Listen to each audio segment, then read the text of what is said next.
Sebelum saya menanggapi lebih jauh, namanya sebuah umaro, ya atau sorry bukan umaro, mantan umaro, mantan pemimpin. Tentunya segala tindak tanduk itu jadi sebuah contoh. Dan kalau dibicarakan ke publik, sekarang jadi ibaratnya jadi semacam konsumsi publik, maka wajar. Apalagi ada pihak perempuannya yang sudah speak up, terlepas benar tidaknya kita belum tahu, kita nguji hasil DNA-nya bagaimana. Yang perempuan ini sudah diketahui secara umum memiliki seorang anak perempuan. Nah, maka ini momentum bagi Indonesia khususnya untuk bagaimana membongkar tuntas. Kalau emang ini benar, kita bongkar bareng-bareng, kalau perlu menjadi sebuah kasus seperti kasus Vina, jadi kepedulian bersama secara massal sampai perkara ini terang benderang. Jadi kalau pernah info selama ini simpang siur, pihak perempuan bilang gitu, pihak RK bilang begitu, biar jelas benang merahnya itu bagaimana. Kalau emang ini benar, ini bisa menjadi semacam membongkar kotak Pandora. Mungkin banyak oknum-oknum pejabat atau mantan pejabat yang melakukan hal seperti itu gitu loh.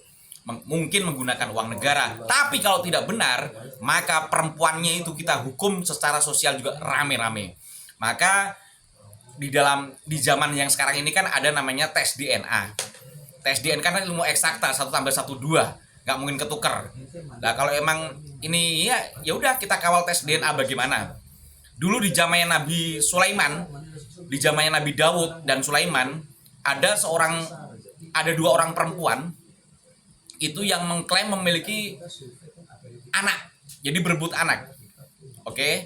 Tapi oleh kecerdikan Nabi Sulaiman, kala itu belum ada DNA ya, belum ada uji DNA. Akhirnya Nabi Sulaiman yang jadi pangeran waktu itu, belum jadi raja. Raja masih Nabi Daud ayahnya. Nabi Daud kan akhirnya mentok bagaimana menyelesaikan orang yang mengklaim punya anak ini.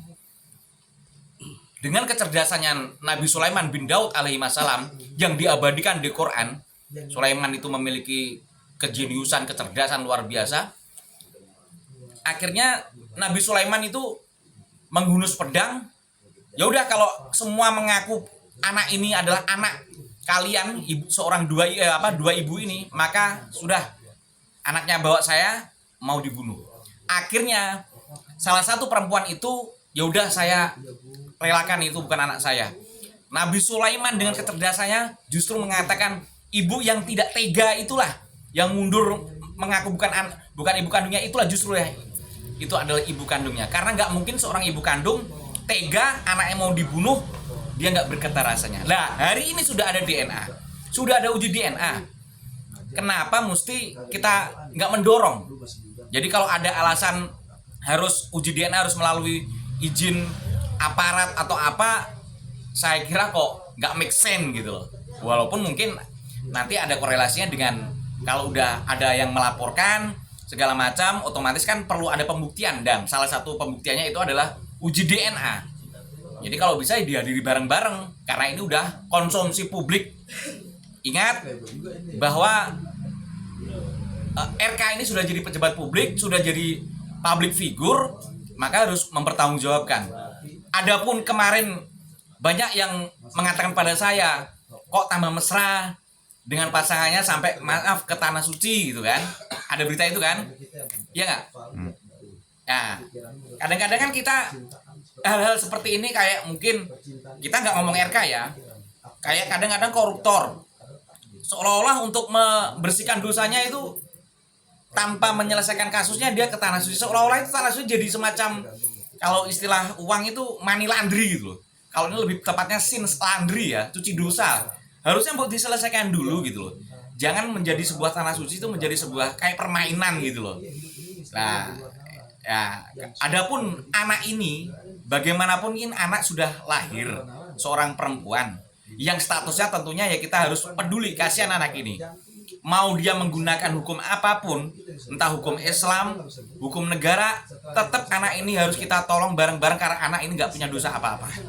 Ya, yang salah kedua orang tuanya. Adapun salah satu pihak mengklaim mengatakan ini adalah darah dagingnya, sementara yang satu belum, ya udah kita bareng-bareng ikut peduli bareng-bareng seperti kasusnya Vina. Karena bagaimanapun jika anak ini terlantar, Masya Allah, bayangkan kalau itu anak kita, darah daging kita, apa jadinya? Gitu loh. Tapi nanti tes DNA membuktikan ternyata bukan anak kandung daripada laki-laki ini, ternyata anak kandung dari laki-laki lain umpama. Ya sudah, kita hukum bareng-bareng secara sosial perempuan ini untuk menjadi sebuah pelajaran bagi oknum-oknum perempuan yang memanfaatkan, memfitnah seorang public figure. Saya kira itu jawaban yang moga-moga menjadi sebuah win-win solution ya, untuk sebagai kaca benggala demi segera hilangnya info yang menyebar antara pro dan kontra. Makanya ketika ada kabar simpang siur, maka telitilah. Jangan kita langsung menjudge, membela A atau B. Jadi ini lebih pada titik tengah. Itu aja. Makasih. Gus, dengan adanya permasalahan ini